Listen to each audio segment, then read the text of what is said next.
ஜெய் வாராகி, ஜெய் ஜெய் வாராகி. நம்ம டிவியை சப்ஸ்கிரைப் பண்ணுங்க, பெல் பட்டனை அழுத்துங்க.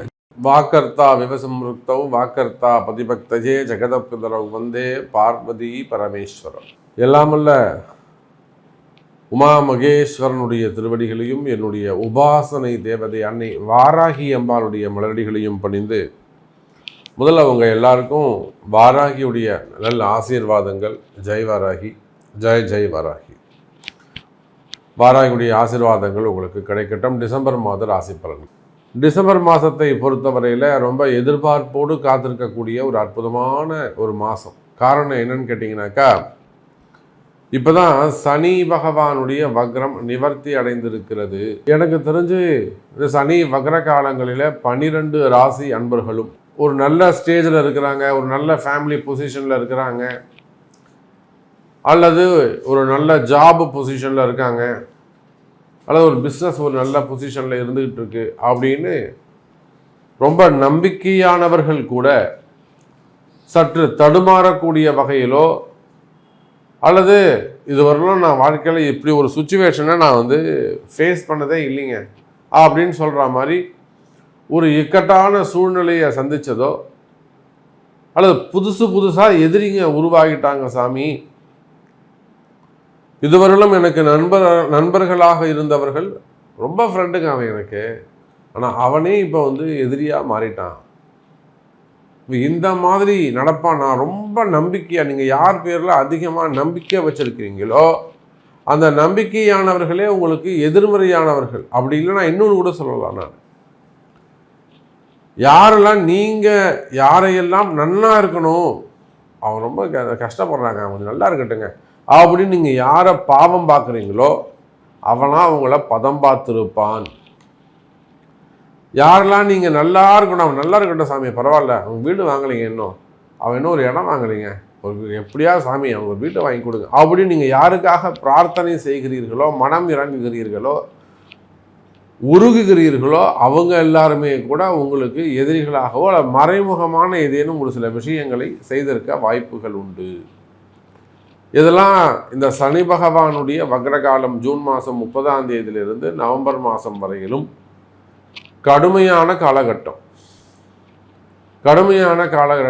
கற்பனைக்கு எதிர்மறையாக நீங்கள் என்ன நினச்சிங்களோ, என்ன ஃபீல் பண்ணீங்களோ, லைஃப் ஸ்டைல் எப்படி இருக்கணும்னு நினச்சிங்களோ அது எல்லாமே உல்டாவா 50% அப்படியே உல்டா நடந்தால் எப்படி இருக்கும் அதை போல மாறி நடந்திருக்கும். அப்போ இந்த சூழ்நிலை முற்றிலுமாக உங்களை விட்டு இந்த கஷ்டகாலங்கள் விலகுகிறது எனதருமை அன்பு பக்தர்களே. அப்போது முக்கியமான இந்த டிசம்பர் மாதத்தில் நான் உங்களுக்கு சொல்லக்கூடிய ஒரு நல்ல அற்புதமான செய்தி, ஒரு மகிழ்ச்சியான செய்தி உங்களுக்கு ஒன்று இருக்குது அப்படின்னாக்கா, சனி பகவான் வக்ர நிவர்த்தி அடைந்திருக்கிறார் எனதருமை அன்பர்களே. இனிமேல் அதிலும் குறிப்பாக பிறந்திருக்கக்கூடிய இந்த கார்த்திகை மார்கழியை உள்ளடக்கிய டிசம்பர் மாதம், ஆங்கிலத்திற்கு டிசம்பர் மாதம் நிச்சயமாக உங்களுடைய எதிர்பார்ப்புகளை பூர்த்தி செய்யும். காரணம் என்னன்னு கேட்டிங்கனாக்கா, செவ்வாய் சுக்கிரனும் சப்தமமாக சந்தித்துக் கொள்கிறார்கள். மகரத்திலே சுக்கிரன், கடகத்தில் செவ்வாய், 7க்கு 7 சமமாக 2 அசுப கிரகங்கள். இதெல்லாம் விபரீத ராஜயோகம்னு சொல்லுவாங்க. இதெல்லாம் விபரீத ராஜயோகம் அப்படின்னு சொல்லுவாங்க. செவ்வாயும் சுக்கிரனும் சமசப்தமமாக இருக்கிறது, அது தோஷம், அப்படி இருக்கக்கூடாது. அதனால தான் அது விபரீத ராஜயோகம். உங்கள் பர்த் சார்ட்டை பொறுத்து இந்த தோஷம் ஒரு சிலருக்கு யோகமாக மாறிவிடும். புரியுதுங்களா? இது தோஷம்தான், இந்த காம்பினேஷன் இருக்கக்கூடாது. இந்த பிளானட்ஸோடைய இந்த சமசப்தமாக 180 டிகிரி இருக்கக்கூடாது, தப்பு. ஆனால் இந்த அமைப்பு உங்களை போன்ற எவரேனும் ஒருவருக்கு விபரீத ராஜயோகமாக மாறி உங்கள் கஷ்டங்களை எல்லாம் விலக்கி திடீர்னு ஒரு வளர்ச்சியை கொடுத்துரும், ஒரு நல்ல டாப் ரேங்கில் கொண்டு போய் உட்கார வச்சிரும் உங்களை. அப்போ அது உங்கள் ஜாதகத்தில் இருக்கான்னு நீங்கள் அதை செக் பண்ணிக்கணும். அப்போ கடகத்தில் செவ்வாய் நீச்சமடைந்திருக்கிறார். அதே போல் மகர சுக்கிரன் அவ்வளோ சிறப்பு இல்லை. போச்சுன்னா மீனத்தில் ராகு, கன்னியில் கேது. எல்லாவற்றுக்கும் மேலாக சூரிய பகவான், சூரியனும் செவ்வாயும் திரிகோணத்திலே அமைந்திருக்கிறார்கள். திரிகோணத்தில் 3 கிரகம். யார் யார்? ராகு, செவ்வாய், சூரியன், புதன். அவை இந்த 3 கிரகங்களும் சுயாட்சி திரிகோண தொடர்பிலே இருக்கிறார்கள். ஸோ அற்புதமான கிரக காம்பினேஷன்ஸ் இருக்குது. மெயினாக சூரியன் ராகு தொடர்பு. அரசியலில் ஈடுபட்டு இருக்கக்கூடியவர்கள், அரசியல் தலைவர்கள், இவங்களுக்கெல்லாம் மிக சிறப்பான முறையில் அமையப்போகுது. குறிப்பாக அரசியலில் ஈடுபட்டிருக்கக்கூடியவங்களுக்கு நல்ல முன்னேற்றம், வருமான யோகங்கள்லாம் ஏற்பட போகுது. இந்த சூரியனுக்கும் குரு சூரியன் தொடர்பு அங்கே ஏற்படுகிறது. இதெல்லாம் ஒரு நல்ல பதவி யோகத்தை உங்களுக்கு கொடுக்கும். நல்ல பொசிஷன், அந்த பதவி யோகத்தை உங்களுக்கு கொடுக்க போகுது. சரி, வாருங்கள். இதுதான் கிரக அமைப்பு. இன்னும் டீப்பாக உள்ள போயிட்டு பார்க்கலாம். வாருங்கள். அன்பார்ந்த கும்பராசி அன்பர்களே,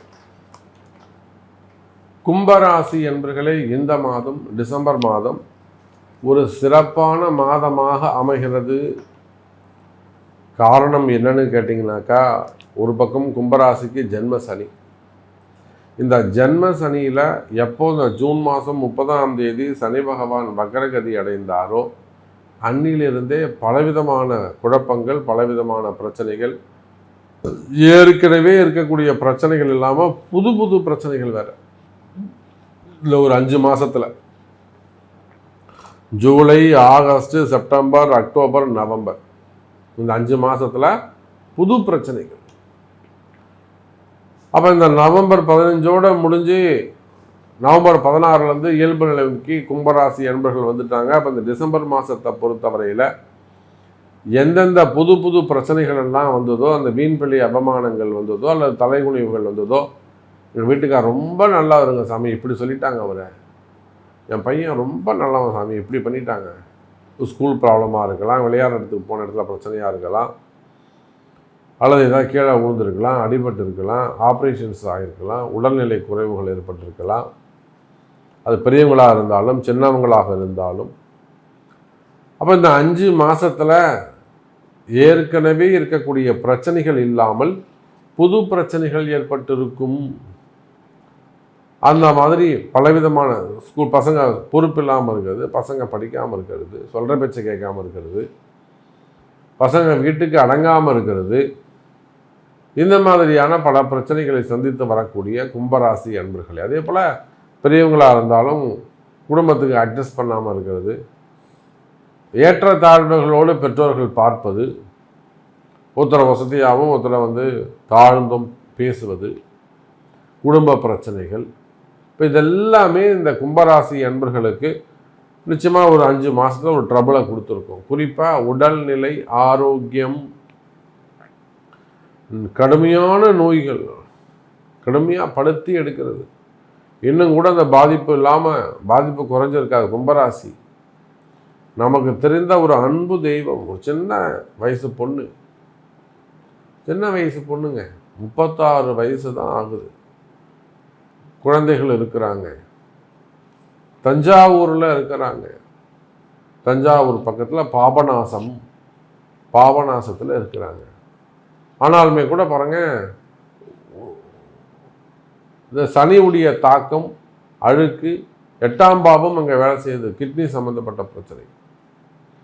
அப்புறம் நம்ம இடத்துல வராங்க, வாராகி இடத்துல வராங்க, வாராகி வழிபாடு செய்து இப்போ அவங்களுக்கு ஒரு நல்ல மருத்துவர் கிடச்சி டயாலிசிஸே வேணாம், காப்பாற்றிடலாம் அப்படிங்கிற சுச்சுவேஷனுக்கு வந்திருக்கிறாங்க. அந்த பெண், அந்த குடும்பத்தார், அதனுடைய கணவன் எல்லாரும் கையெடுத்து கும்பிட்றாங்க, சாமி ரொம்ப சந்தோஷம் சாமி. அப்போ அந்த அளவுக்கு அந்த குடும்பமே காப்பாற்றப்பட்டு விட்டது. குலதெய்வ ஆசீர்வாதம், சனி பகவானுடைய ஆசீர்வாதம், எல்லாத்துக்கும் மேலே சிவபெருமான், அன்னை வாராகியின் திருவருள். சார் ஒரு பொம்பளதாசர், ஒரு பெண்ணு தாசர், சுமங்கலி தாசர் அந்த குடும்பத்தின் அடையாளம். அப்போ அதுபோல் உடல்நிலை ஆரோக்கியத்தில் ஏதேனும் பிரச்சனைகள் இருக்குமே ஆனால், எனக்கு கூட அப்படி இருக்குது சாமி, எங்கள் பையனுக்கு இருக்குது, என் பொண்ணுக்கு இருக்குது, எங்கள் அப்பாவுக்கு இருக்குது, எங்கள் அம்மாவுக்கு இருக்குது, ஆயுள் பாவம் சம்பந்தப்பட்ட பிரச்சனை இருக்குது, அது சம்பந்தப்பட்ட ஆயுள் பாவம் எங்கே குறைஞ்சிருமோன்ற மனசில் பயம் இருக்குது. இப்படியெல்லாம் உடல்நிலை ஆரோக்கியத்தில் ஏதேனும் பிரச்சனைகள் இருக்குமே ஆனால் எனதருமை கும்ப ராசி அன்பர்களே, அவையெல்லாம் சரியாவதற்கு வாய்ப்புகள் உண்டு. உடல்நிலை ஆரோக்கியம் நல்ல முன்னேற்றம் ஏற்படும். கவலை வேண்டாம், காப்பாற்றப்படுவீர்கள். மாத்திரை இல்லாத வாழ்க்கை, ஆஸ்பத்திரிக்கு போகாத ஒரு வாழ்க்கை, நிம்மதியான வாழ்க்கையை பெறுவீர்கள். வாராகியின் திருவருள் கைகூட்டும். நல்ல ஆசிகள். அதே போல மனக்குழப்பம், பெரிய டிப்ரெஷன் கும்பராசி அன்பர்களுக்கு தொடர்ந்து மிகப்பெரிய டிப்ரெஷன்ஸ், மனக்குழப்பங்கள். அப்போ அந்த மனக்குழப்பங்கள் இருக்குமே ஆனால் கும்பராசி அன்பர்களே, அந்த மனக்குழப்பங்கள் விலகும். அப்படியே ரொம்ப யோசிச்சுட்டே இருந்தால் டிப்ரெஷனில் கொண்டு போய் விட்டுடும். அதான் விஷயம். அப்போ மனக்குழப்பங்கள் விலகும். அதோடு மட்டுமல்ல கும்பராசி அன்பர்களே, இந்த மனக்குழப்பங்கள் விலகி நிச்சயமாக நீங்கள் நினைத்த காரியம் வெற்றி பெறுவதற்கு வாய்ப்புகள் உண்டு. மனசில் இருக்கக்கூடிய பயம் விலகும். ஏதோ ஒரு பயம் இருந்துக்கிட்டே இருக்கும், ஏதோ ஒரு குழப்பம் இருந்துக்கிட்டே இருக்கும். அது ஏதேனும் மறைமுகமான பிரச்சனையாக இருக்குமோ, யாராவது நமக்கு ஏதாவது செஞ்சுருப்பாங்களோ, நமக்கு ஏதேனும் செய்வினை கோளாறுகளாக இருக்குமோ, இப்படியெல்லாம் அந்த மனசு யோசிக்கும். அப்போ அந்த மாதிரி மன பிரச்சனைகள் இருக்கும், மனக்குழப்பங்கள் பிரச்சனைகள் இருக்குமே ஆனால் அந்த மனக்குழப்பங்கள் எல்லாம் விலகி சிறப்பான முறையில் நல்ல முன்னேற்றம் ஏற்படும். வாழ்க்கையில் நிம்மதி பிறக்கும். கவலை வேண்டாம் கும்பராசி அன்பர்களே. நான் சொன்னேன் கடன் சுமைகள் கடன் பிரச்சனைகள் அதிகமாக இருக்கும்னு சொன்னேன். ஸோ அதே போல் கடன் சுமைகள் கடன் பிரச்சனைகள் இருக்குமே ஆனால் அவையும் விலகும். கவலை வேண்டாம். அதே போல் தொழில் அமைப்புகள், 10ஆம் அதிபதியாக வரக்கூடிய செவ்வாய், கும்பத்துக்கு 10ஆம் அதிபதி செவ்வாய், விருச்சகம் அதில் யார் இருக்காங்க? 7ஆம் அதிபதி சூரியன் இருக்கிறான். சூரியனும் புதனும் 5ஆம் அதிபதியும் 5, 8, 7 5, 7, 8 சம்பந்தப்பட்ட கிரகங்கள் 10ஆம் இடத்தில் அமைந்து அந்த 10க்குடைய 3 10க்குடைய செவ்வாய் 6ஆம் பாவத்தில் அமைந்திருக்கிறார்.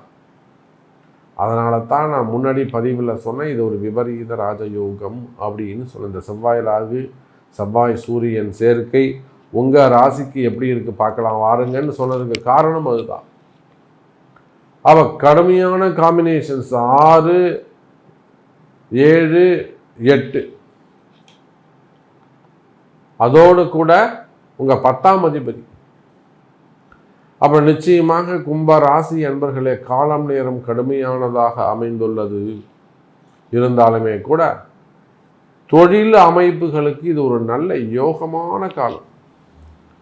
பொதுவாகவே கும்பராசி அன்பர்களே, நீங்கள் எந்த தொழில் செய்பவராக இருந்தாலும், உள்நாடாக இருந்தாலும் வெளிநாடாக இருந்தாலும், அரசியலில் ஈடுபட்டிருக்கக்கூடியவர்களாக இருக்கலாம், அல்லது அரசாங்கத்துறையில் ஒர்க் பண்ணக்கூடியவங்களாக இருக்கலாம், அரசாங்கம் சார்ந்து தொழில் செய்யக்கூடியவங்களாக நீங்கள் இருக்கலாம், எனி பிஸ்னஸ் பில்டராக இருக்கலாம், லேண்ட் பிஸ்னஸ் பண்ணக்கூடியவங்களாக இருக்கலாம், அல்லது பிறகு ரெசார்ட்ஸ் வச்சு பல ஏக்கரில் ரெசார்ட்ஸ் வச்சு நடத்தக்கூடியவங்களாக இருக்கலாம், விவசாயிகளாக இருக்கலாம், விவசாயம் சார்ந்த தொழில் செய்யக்கூடியவங்களாக இருக்கலாம், மெடிக்கலாக இருக்கலாம், ஹார்ட்வேர்ஸாக இருக்கலாம், கார்மெண்ட்ஸ் எக்ஸ்போர்ட் இம்போர்ட் பிஸ்னஸாக இருக்கலாம், டெக்ஸ்டைல்ஸ் சார்ந்த தொழில் செய்யக்கூடியவங்களாக இருக்கலாம், மில்லுங்க வச்சு நடத்தக்கூடியவங்களாக இருக்கலாம், ரியல் எஸ்டேட்டாக இருக்கலாம், பில்டர்ஸாக இருக்கலாம், stock market, share market, pharma, marketing, insurance, இந்த மாதிரியான பிஸ்னஸ் ஓன் பிஸ்னஸ் செய்யக்கூடியவங்களாகவும் நீங்கள் இருக்கலாம்.